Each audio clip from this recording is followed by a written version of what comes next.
സാറേ, ലാറ്റിൻ അമേരിക്കയിൽ നിന്നുള്ളൊരു വാർത്ത കേട്ടല്ലോ, അതായത് ഒരു വിമാന റാഞ്ചി ഒരു പാസഞ്ചർ തന്നെ വെടിവെച്ചു കൊന്നു. അങ്ങനെയൊക്കെ സംഭവിക്കുമോ? അസാധാരണമാണ്. ഇത്തരം സംഭവങ്ങൾ അങ്ങനെ കേൾക്കില്ല. എന്താണെന്നറിയാമോ? ഈ വിമാന റാഞ്ചിയുടെ കയ്യിൽ കത്തി ഉണ്ടായിരുന്നു. അപ്പോൾ അയാൾ കത്തിയുമായിട്ട് വിമാനത്തിൽ കയറി. കത്തി പോട്ടെ, നമ്മൾ അബദ്ധത്തിലൊരു ഷേവിങ് ബ്ലേഡ് നമ്മുടെ ലഗേജിലുണ്ടെങ്കിൽ സമ്മതിക്കില്ലല്ലോ വിമാനത്തിൽ കയറുമ്പോൾ. ഇയാളുടെ കയ്യിൽ കത്തി ഉണ്ടായിരുന്നു. ഇയാളെ വെടിവെച്ചാണ് കൊന്നത് യാത്രക്കാരൻ. അപ്പോൾ അയാളുടെ കയ്യിൽ തോക്കും ഉണ്ടായിരുന്നു. ഇത് എങ്ങനെയാണ് ഈ സെക്യൂരിറ്റി പരിശോധനയിൽ പെടാതെ പോയത് എന്നുള്ളതാണ് ഇതിൻ്റെ അകത്തൊരു വിഷയം. പിന്നെ എനിക്ക് തോന്നിയത് എന്താണെന്ന് വെച്ച് കഴിഞ്ഞാൽ, ഇങ്ങനെയാണെങ്കിൽ എല്ലാ യാത്രാ വിമാനങ്ങളിലും ആഗോളമായിട്ട് ഒരു സെക്യൂരിറ്റി ഭടനെ തോക്കുമായിട്ട് എന്തുകൊണ്ട് ഇരുത്തിക്കൂടാ എന്നും തോന്നി. പക്ഷേ അങ്ങനെ തോക്കുമായിട്ടിരിക്കുന്ന സെക്യൂരിറ്റിക്കാരൻ ഇന്ദിരാഗാന്ധിയുടെ അംഗരക്ഷകരെ പോലെ ആയിരിക്കരുത്. അവർ ഓപ്പറേഷൻ ബ്ലൂ സ്റ്റാർ നടത്തിയിട്ട് സിഖുകാരെ അംഗരക്ഷകരായിട്ട് കൊണ്ടുകിടന്നാണല്ലോ. അതെ, അത് ചെയ്യരുത്. പക്ഷെ അവർക്ക് വാണിംഗ് കൊടുത്തിരുന്നല്ലേ? ഒക്കെ ചെയ്താണ്. ഒരു വെറുതെ ആവശ്യമില്ലാത്ത ധൈര്യമാണ് അതൊക്കെ. അപ്പോൾ ഇത് സംഭവിച്ചിരിക്കുന്നത് അമേരിക്കൻ പൗരൻ കാലിഫോർണിയക്കാരനാണ് ഈ വിമാനം റാഞ്ചാൻ ശ്രമിച്ചത്. അപ്പോൾ അയാൾ വിമാനത്തിൽ കയറിയിട്ട് യാത്രക്കാരെയൊക്കെ കുത്താൻ തുടങ്ങി. അപ്പോൾ പുറകിൽ കുത്തേറ്റ യാത്രക്കാരൻ, കുത്തേറ്റ ശേഷം ആണ് ഇയാളെ തോക്കെടുത്ത് നെഞ്ചിൽ വെടിവെച്ച് തീർത്ത് കളഞ്ഞത്. അപ്പോൾ ഇത് ചെറിയ ട്രോപ്പിക് എയർപ്ലെയിൻ ആണ്. ഇത് ബെലിസ് എന്ന് പറഞ്ഞ രാജ്യത്താണ് സംഭവിച്ചിരിക്കുന്നത്, ലാറ്റിൻ അമേരിക്കയിൽ ബെലിസ്. ആ രാജ്യത്തിൽ ഇത് മറ്റേ മധ്യ അമേരിക്കയിലാണത്, ലാറ്റിൻ അമേരിക്ക. 3 പേർക്ക് പരിക്കേറ്റിട്ടുണ്ട്. ഇയാൾ ഈ കുത്തിയ 3 പേരെ കത്തിയെടുത്ത് അവർക്ക് പരിക്ക് പറ്റിയിട്ടുണ്ട്. അവരിപ്പോൾ ആശുപത്രിയിലും ആക്കിയിട്ടുണ്ട്. ഈ സാൻ പെദ്രോയ്ക്ക് ആണ് ഈ വിമാനം പോയിക്കൊണ്ടിരുന്നത്. സാൻ പെദ്രോ എന്ന് പറയുന്ന ഒരു ടൂറിസ്റ്റ് കേന്ദ്രമാണ്, തീരപ്രദേശമാണത്. മെക്സിക്കോയുടെ അടുത്തുള്ള ഒരു നഗരത്തിൽ നിന്ന് സാൻ പെദ്രോയിലേക്ക് പോവുകയായിരുന്നു വിമാനം. ചെറിയ ദൂരമാണ് വിമാനം, ആഭ്യന്തര ഫ്ലൈറ്റാണ്, ഡൊമസ്റ്റിക് ഫ്ലൈറ്റാണ് അത്. ഇയാൾക്ക് 49 വയസ്സാണ്. ഈ അമേരിക്കൻ പൗരൻ്റെ പേര് കേട്ടിട്ട് ആഫ്രിക്കൻ പേരുകളുള്ള ആളാണെന്ന് തോന്നുന്നു. അക്കിന്യേല സാവ ടൈലർ. അക്കിന്യേല സാവ എന്നൊക്കെ പറയുന്നത് ഒരു ആഫ്രിക്കൻ പേര് പോലെയുണ്ട്. അപ്പോൾ ഈ സഹയാത്രിക ഉണ്ടല്ലോ, വെടിവെച്ച ആളെ, അയാൾ ഞങ്ങൾ ഹീറോ ആയിട്ടാണ് കാണുന്നതെന്ന് അവിടുത്തെ പോലീസ് കമ്മീഷണർ പറഞ്ഞിട്ടുണ്ട്. അയാളാണ് നമ്മളെയൊക്കെ രക്ഷിച്ചത് എന്ന് പറഞ്ഞിട്ടുണ്ട്. ഈ ടൈലർ എന്ന് പറഞ്ഞ ആള് അമേരിക്കൻ പൗരൻ്റെ ആവശ്യം അയാളെ ഈ രാജ്യത്തിൻ്റെ പുറത്തേക്ക് കൊണ്ടുപോകണം എന്നുള്ളതായിരുന്നു. എന്ന് പറഞ്ഞാൽ അമേരിക്കയിലേക്ക് അയാളെ കൊണ്ടുപോകണം എന്നാണ്. അങ്ങനെ ഒരു ആവശ്യത്തിൻ്റെ കാര്യം എന്തുകൊണ്ടാണെന്ന് അറിയില്ല. അയാൾ അമേരിക്കൻ പൗരനാണല്ലോ. അപ്പോൾ പിന്നെ ഇത് രാജ്യത്തിൻ്റെ പുറത്തേക്ക് കൊണ്ടുപോകണം എന്ന് പറഞ്ഞു കഴിഞ്ഞാൽ ഇതൊരു ആഭ്യന്തര ഫ്ലൈറ്റ് മാത്രമാണ്, ഇൻ്റർനാഷണൽ ഫ്ലൈറ്റ് അല്ല ഇത് ശരിക്ക്. അപ്പോൾ അയാൾ അങ്ങനെ ആവശ്യപ്പെട്ടു. ഇത് ടേക്ക് ഓഫ് ചെയ്യുന്നതിന് തൊട്ട് മുമ്പ് തന്നെ ഇയാളുടെ പ്രകടനം തുടങ്ങി എന്നാണ് റിപ്പോർട്ടുകളിൽ കാണുന്നത്. ആളുകളെ കുത്താനും ആളുകളെ ആക്രമിക്കാനായിട്ട് അതിൻ്റെ അകത്ത് ഓടി നടക്കുക. പൈലറ്റിനെ ആക്രമിച്ചു, പൈലറ്റിനെയും കുത്തി. അപ്പോൾ ഇയാൾ പറഞ്ഞു ഇത് വിമാനം ലാൻഡ് ചെയ്തിട്ട് റീഫ്യൂവൽ ചെയ്തിട്ട് അമേരിക്കയിലേക്ക് പോവാം എന്ന് പറഞ്ഞു. അങ്ങനെ റീഫ്യൂവലിംഗ് ഒന്നും ചെയ്തില്ല. വിമാനം അവസാനം നിലത്തിറങ്ങുമ്പോൾ ഇതിൻ്റെ ഇന്ധനം ഏതാണ്ട് കാലിയായിരുന്നു. അപ്പോൾ എങ്ങനെയാണ് ഇയാളുടെ കയ്യിൽ കത്തി വന്നത്? ഈ കൊറോസൽ എന്ന് പറയുന്ന സ്ഥലത്ത് നിന്ന് സാൻ പെദ്രോയിലേക്ക് പുലർച്ചെ 8:30 അവിടുത്തെ സമയം ആണ് ഈ സംഭവം നടന്നത്. അത് കഴിഞ്ഞ് അവിടെ അടിയന്തരാവസ്ഥയൊക്കെ പ്രഖ്യാപിച്ചിട്ടുണ്ട്. മറ്റു വിമാനങ്ങൾ റദ്ദാക്കുകയും ഒക്കെ ചെയ്തു. പല ദിശകളിലേക്ക് വിമാനം ഇങ്ങനെ ആകാശത്ത് കറങ്ങുന്നുണ്ടായിരുന്നു എന്ന് യാത്രക്കാർ പറയുന്നുണ്ട്. മണിക്കൂറുകൾ ഇങ്ങനെ ആകാശത്ത് ഇത് കറങ്ങി, എന്താണ് എന്ന് തീരുമാനമാകാതെ. എന്നിട്ട് ലാൻഡ് ചെയ്തത് ഈ കൊറോസോയുടെ അടുത്ത് തന്നെയുള്ള ലേഡി വിൽ എന്ന് പറഞ്ഞ നഗരത്തിലെ വിമാനത്താവളത്തിലാണ് ലാൻഡ് ചെയ്തത്. എന്തായാലും അയാളെ കൊല്ലപ്പെടുത്തിയ ശേഷം എന്തു വേണമെങ്കിലും ചെയ്യാമല്ലോ, അങ്ങനെയാണത് ലാൻഡ് ചെയ്തത്. ടൈലർ മുമ്പ് മെക്സിക്കോ വഴി ബെലിസിലെത്താൻ ശ്രമം നടത്തിയിരുന്നു ഈ സ്ഥലത്ത്. അപ്പോൾ അയാൾക്ക് അമേരിക്ക വിടണം എന്നുള്ള ആഗ്രഹം ഉണ്ടായിരുന്നു എന്ന് വേണമല്ലോ കരുതാൻ. മെക്സിക്കോ അതിർത്തി വഴി ബെലിസിലെത്താൻ കുറച്ച് ദിവസം മുമ്പ് ഇയാളെ തടഞ്ഞിരുന്നു അതിർത്തിയിൽ, ബെലിസിലേക്ക് കയറാൻ പറ്റാതെ. പിന്നെ എങ്ങനെ ഇയാൾ ഇവിടെ ബെലിസിലെത്തി എന്നുള്ള പ്രശ്നമുണ്ട്.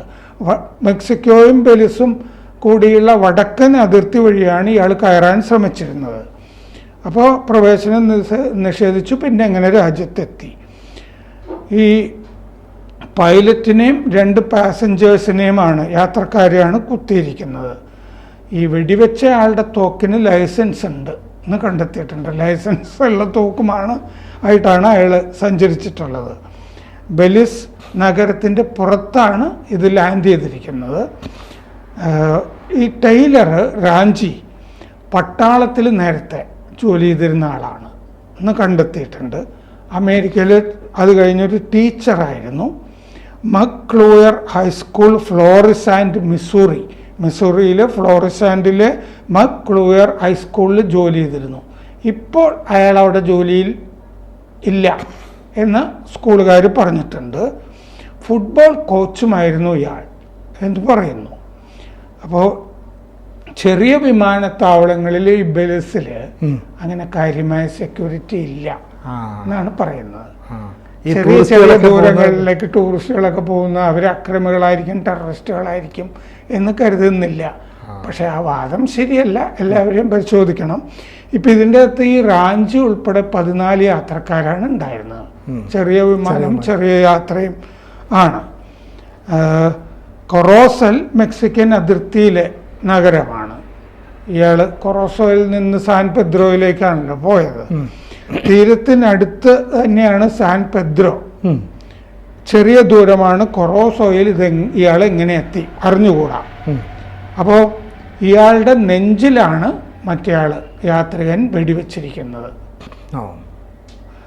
ഈ ആകെ 14 യാത്രക്കാർ, അതിൽ ഒരാളെ പിന്നിൽ നിന്ന് കുത്തി എന്ന് ആദ്യ റിപ്പോർട്ടുകൾ ഉണ്ടായിരുന്നു. ആ പിന്നിൽ നിന്ന് കുത്തപ്പെട്ട ആള് തന്നെയാണ് ഇയാളെ വെടിവെച്ച് കൊന്നത്. ഈ 13 യാത്രക്കാരിൽ ഇയാൾ ഒഴികെയുള്ള 13 യാത്രക്കാരിൽ 2 പേര് അമേരിക്കക്കാരായിരുന്നു. ഒരു യാത്രക്കാരൻ പോലീസിന് ടെക്സ്റ്റ് മെസ്സേജുകൾ അയച്ചുകൊണ്ടിരുന്നു ഈ നടക്കുന്ന സംഭവങ്ങളെപ്പറ്റി മൊബൈലിൽ നിന്ന്.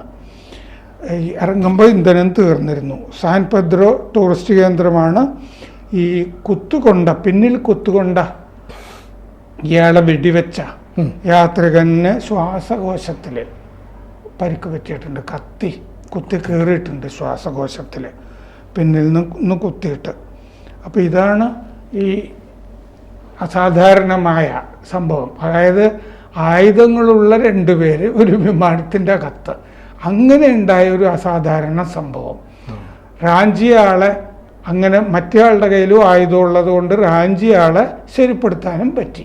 സാർ, ഇപ്പോൾ ഈ വിമാനമൊക്കെ ടേക്ക് ഓഫ് ചെയ്യുന്ന സമയത്ത് തന്നെ ഒരു അക്രമിയായ ഒരാൾ അയാൾ കൂടി നടക്കുന്നു, അല്ലെങ്കിൽ പൈലറ്റിൻ്റെ അടുത്തേക്ക് പോകുമ്പോൾ ഇയാൾ പ്രശ്നക്കാരനാണെങ്കിൽ ആ വിമാനം ഉയർന്നു പൊങ്ങാൻ പോലും സാധാരണ അനുവദിക്കാൻ പാടില്ല. കാരണം ഇയാളുടെ എന്തെങ്കിലും ഒരു ആയുധമുണ്ട്, അല്ലെങ്കിൽ ഇയാൾക്ക് മാനസിക പ്രശ്നങ്ങളുള്ള ആളാണെങ്കിൽ എന്തിനാണ് അങ്ങനെ? ഇല്ലില്ല, വിമാനത്തിൻ്റെ അകത്ത് ഈ ലോകത്തിൽ ഇതുവരെ നടന്ന റാഞ്ചലികളിലൊക്കെ ഈ ആയുധങ്ങൾ കാണിച്ചു കഴിഞ്ഞാൽ പിന്നെ അയാൾ പറയുന്നതാണ് കുറേ നേരത്തേക്ക് നടപ്പാകുന്നത്.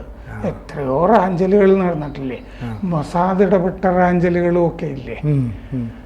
മറ്റേ ടെല്ലവീവിലേക്കുള്ള വിമാനത്തിൻ്റെ അകത്തൊരിക്കെ നദന്യാഹു ഒക്കെ തന്നെ ഭടനായിരുന്ന കാലത്തുമൊക്കെ കയറിയ സംഭവമുണ്ട്.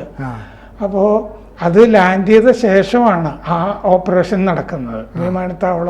വിമാനത്താവളത്തിൽ ലാൻഡ് ചെയ്ത ശേഷം ഉള്ള ഓപ്പറേഷന്റെ ഭാഗമായിട്ട് നെഗോഷിയേറ്റ് ചെയ്യുന്നു എന്ന് വരുത്തുന്നു റാഞ്ചികളുമായിട്ട്. എന്നിട്ട് സംസാരിക്കുകയാണല്ലോ. വിമാനം ഇന്ധനം തീരുമ്പോൾ എവിടെയെങ്കിലും ഇറക്കേണ്ടി വരും, വേറെ നിവൃത്തിയില്ലല്ലേ? പിന്നെ ഈ പാസഞ്ചേഴ്സിനെ കത്തിമുനെ നിർത്തിക്കൊണ്ട് പേടിപ്പിക്കുക എന്നുള്ളതേ പറ്റുള്ളൂ അല്ലേ? കാരണം പൈലറ്റിന് ഇത് പറത്തിക്കൊണ്ടിരിക്കണം, യാത്രക്കാരുടെ സുരക്ഷ നോക്കുകയും വേണം. അതുകൊണ്ടാണ് ഇയാൾ എന്താണ് ചെയ്യുക, ഇയാളുടെ കയ്യിൽ കത്തി ഉണ്ടായിരുന്നുള്ളൂ എന്നുള്ളത് നമുക്കറിയാം. ഒരു 5-6 യാത്രക്കാർക്ക് വേണമെങ്കിൽ ഇയാളെ മേൽപ്പിടുത്തത്തിൽ കൂടി വേണമെങ്കിൽ കീഴ്പ്പെടുത്താം. പക്ഷെ അങ്ങനെ കീഴ്പ്പെടുത്തുന്ന സംഭവമൊക്കെ ഇ പി ജയരാജൻ ഒരാളെ കീഴ്പ്പെടുത്തിയ ഒരു സതീശനോ അതെ. മറ്റേ പറഞ്ഞൊരാളെ കോൺഗ്രസ്സുകാരനായിരുന്നു. അതല്ലാതെ ഈ ഒരു ആൾക്കൂട്ടം വിമാനത്തിന്റെ അകത്ത് ഈ മൽപ്പിടുത്തം അതിനൊന്നുമുള്ള മാനോവറിങ് പരിപാടികളൊന്നും ആ ചെറിയ സ്പേസിന്റെ അകത്ത് പറ്റില്ല, നടക്കില്ല. പിന്നെ മാത്രമല്ല സാർ, ഇപ്പൊ ഇയാളുടെ കത്തിയാണ് മറ്റേയാളുടെ തോക്കുണ്ടായിരുന്നല്ലോ, അപ്പൊ ഇയാളുടെ മറ്റൊരു സ്ഫോടക വസ്തു ഉണ്ടെങ്കിൽ ഇതിനെക്കാട്ടിയും വലിയ അതും അറിയില്ല. ഈ പറയുന്ന പോലെ അയാളുടെ പോക്കറ്റിനെങ്ങാനും ഗ്രനേഡോ അതുപോലത്തെ വല്ല സംഭവം ഉണ്ടോ, അങ്ങനത്തെ ഒരുപാട് ചാൻസുകൾ എടുക്കാൻ പറ്റില്ല. പൈലറ്റിന് വിമാനം പറത്തിക്കൊണ്ടിരുന്നേ പറ്റൂ. ഇതിലാണെങ്കിൽ പൈലറ്റിനെ ആക്രമിച്ചിട്ടുണ്ട് ഇയാള്. ചെറിയ വിമാനമാണ്. അതുകൊണ്ട് സിനുജി ചോദിച്ചപ്പോൾ തന്നെ ഞാൻ എയർബസും ബോയിങ്ങും ഒക്കെ യാത്ര ചെയ്തിട്ടുള്ളതുകൊണ്ട് അതിൻ്റെ അകത്തെ സ്പേസ് ഒക്കെയാണ് ഓർമ്മയിൽ വന്നത്. അത്രയും കൂടിയല്ലേ ഉള്ളൂ. 14 യാത്രക്കാർ മാത്രമൊക്കെ ആയിരുന്നു ഒരു വിമാനം. ശരിക്കും പറഞ്ഞാൽ ഇത്തരത്തിലുള്ള ഈ ഡൊമസ്റ്റിക് എയർലൈൻസ്, അപ്പോൾ അത്തരം സർവീസ് നടത്തുന്ന വിമാനങ്ങൾ ഇനി രാജ്യത്തുടനീളം, മീൻസ് ലാറ്റിൻ അമേരിക്കൻ രാജ്യം മാത്രമല്ല ലോകത്തുടനീളം സെക്യൂരിറ്റി ചെക്ക് കുറച്ചുകൂടെ ശക്തമാക്കുമായിരിക്കാം അല്ലേ? ഈ ഒരു സംഭവം സെക്യൂരിറ്റി ചെക്ക് എല്ലാ വിമാനയാത്രയുടെയും ഭാഗമാണ്. ഇത് മര്യാദയ്ക്കൊരു ഭരണകൂടമൊന്നും അവിടെ ഉള്ളതായിട്ട് തോന്നുന്നില്ല. അതിൻ്റെ പ്രശ്നങ്ങളാണ് ഇതൊക്കെ. ഒരു വിമാനത്തിൻ്റെ അകത്ത് ഇപ്പോൾ 2 പേരുടെ കയ്യിൽ ആയുധം ഉണ്ടായിരുന്നു എന്ന് നമുക്ക് മനസ്സിലായി. വേറെ മറ്റുള്ളവരുടെ കയ്യിലും എന്തെങ്കിലുമൊക്കെ ഉണ്ടായിരുന്നെങ്കിലോ? നമ്മളിവിടെ പറഞ്ഞു ഷേവിംഗ് ബ്ലേഡ് പോലും അനുവദിക്കുന്നില്ല. ഒരിക്കൽ എൻ്റെ ഷേവിംഗ് സെറ്റിൽ ബ്ലേഡ് ഉണ്ടായിട്ട് നെടുമ്പാശ്ശേരിയിൽ അത് കളഞ്ഞതാണത്. അപ്പോൾ അങ്ങനെ കൂടിയുള്ള സ്ഥിതിയിൽ അത് പറഞ്ഞപ്പോഴാണ് പെട്ടെന്ന് ഓർമ്മ വന്നത്. ഞാനൊരിക്കൽ ഈ ഛത്തർപൂരിൽ നിന്ന് ഡൽഹിയിലേക്ക് വിമാനം കയറി. ഛത്തർപൂർ എന്ന് പറയുന്നത് ഗജുരാഹോ ഉള്ള ജില്ലയാണ്. പണ്ട് ഉമാഭാരതിയൊക്കെ മത്സരിച്ചിരുന്ന സ്ഥലമാണ് ഈ ഛത്തർപൂർ. ഞാൻ ഛത്തർപൂരിൽ പോയി. പണ്ടൊരു ലോക്സഭാ തെരഞ്ഞെടുപ്പ് കാലത്ത് ഉമാഭാരതിയൊക്കെ ആയിട്ട് സംസാരിച്ചു. ഉമാഭാരതി സ്വന്തമായിട്ട് ജീപ്പ് ഓടിച്ചിട്ടാണ് എന്നെ കൊണ്ടുപോയത്. അവരുടെ അടുത്ത് ഞാൻ ഇരുന്നിട്ട് അവർ EMSന് വലിയ ഇഷ്ടമാണ് എന്നൊക്കെ പറഞ്ഞിരുന്നു അന്ന്.